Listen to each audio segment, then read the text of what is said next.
Your name? Joseph Alexander. Joseph Alexander. So here we are today, November, not so sure. 22nd? 23rd. Here we are at the camp. Things are getting a little bit tense because we don't know where we're heading to right now. I think certain people have started something they may not be sure how to finish. So with love, patience, and hopefully some enlightenment, we can come to terms with what this camp is all about, man. To what it is, we're manifesting how indigné we are, how indigné we aren't, how much we're willing to commit to this. This is our village, man. We love it here.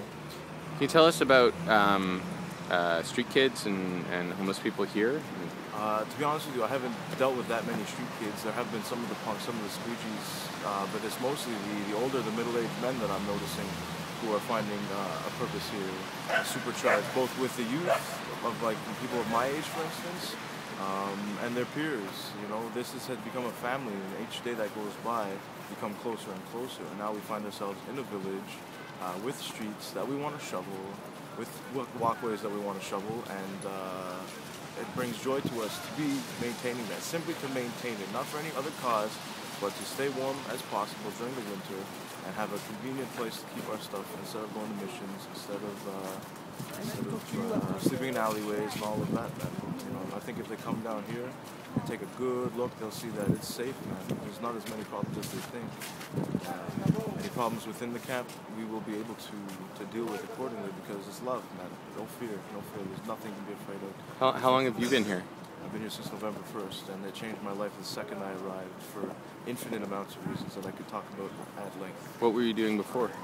I came to Montreal partly because my mom kicked me out, partly because I always knew I was destined to live out here for some reason. The minimalist lifestyle has always attracted me, and through a combination of events, I find myself here, and my understandings, my teachings, my education, things I've studied have all come into fruition, and now I find myself once again with the cause and growing every day, helping the people I'm with grow every day, watching us grow together. And the movement that's happening in here is so much bigger than the number 99%. The number 99% is almost obsolete, at least here in Montreal, because we got a movement that's going to happen one way or the other.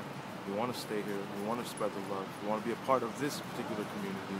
We can infuse the streets. We can infuse the missions with young blood that are willing to go there and spread the love to these guys, much like myself, who I came here in the morning. I came here at the beginning of the summer, and the second I got here was, what's up, guys? Let's have some fun. Let's get this brotherhood going. You said something about older men here. Yeah. Do you know them personally? Absolutely, yeah, I do. And how has it changed them, you think? Absolutely. Some of them who have been in the streets for a good number of years, some of them not so much. Guys like Richard, who has been in the streets, has been working at missions, has given his wisdom to people of all ages since he has come here. A wise man, now given the chance to pass on the things he's learned, and the love he's teaching us about ourselves, for life, his je ne sais quoi attitude, man. Everything is going down the way we want it to, except for the fear elements that we get bombarded with every day that we try to deflect. What are these fear elements? Well, I guess you could say there's those who respond to the propaganda, to the negative aspects, and actually see that as a potential for us getting kicked out. The ones who are actually worried on a regular basis of the police coming in. People who aren't able to see the smiles on the face of the people coming through. The people who don't put enough emphasis on the fact that we dance before breakfast time and before our chores. You know, I've seen that. People who aren't even here enough to really understand the culture that's going on here. This is so much bigger than just tents, man. This is our little African teepee shanty town, whatever you want to call it, man. How do you think it would affect you guys if this closed? Because I have a place to go. I have an apartment. I'd be pissed that I have to take down that tent because, you know, it's pretty big. We'd be devastated.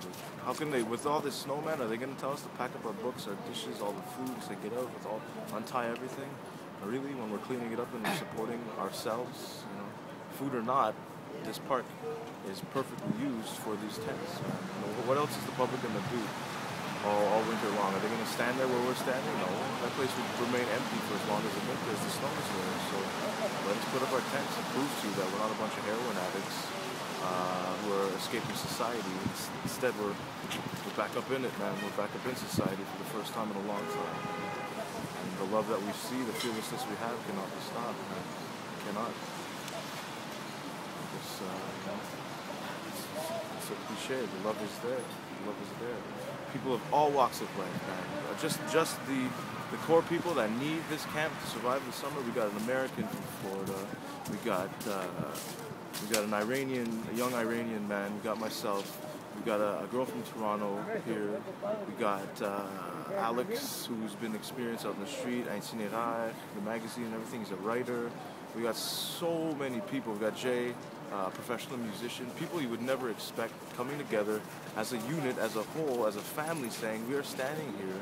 We've been fused together by life, and we love it, and we're happy about that. We're as close to our brothers as we've ever been, and it's what we needed all along. And to disband this family because of the whims of society, or I don't know what you would call it, will prove to be foolish. And I will argue that point or discuss that point with anyone in the city. Prove to me that there's not a good reason for us to stay here. You know, when I first got here, I got to say, I come from a middle-class background, and I kind of avoided you guys at first, but I've gotten to know some of you. Have you felt a change among other people like me? Absolutely. And I knew that was going to be a case. Some of the sort of distilling process, you know what I mean? Some people are going to fall off, other people are going to want to. You know, but the ones who want to get to know, who want to be brothers, who want to be able to look someone in the eye and feel that connection instantly without knowing their history, those people who are craving for that type of human unity will be here one way or the other. Chocolate is hot, and there's a lot of good reasons for us to be here. Can we hug it out? Absolutely. Let's do it.